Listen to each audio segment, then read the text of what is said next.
మాపు వండుకోరా అంట అని చెప్తే టైం అయింది.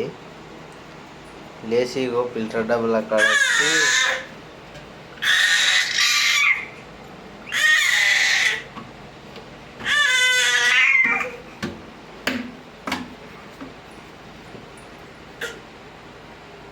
ఏం చేస్తాం. ఆ బెండకాయలు మరి పోయినా పోయి కూర వేస్తుంది అమ్మ. తీసుకో బుట్టి తీసుకో.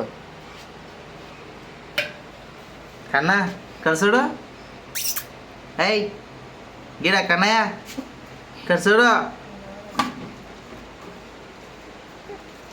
చూడమంటే చూసుకోము చూడు. ఏం చేస్తున్నావు వీడు వచ్చి మాపు నిద్ర ఇట్లా పోవా ఇప్పుడు ఇక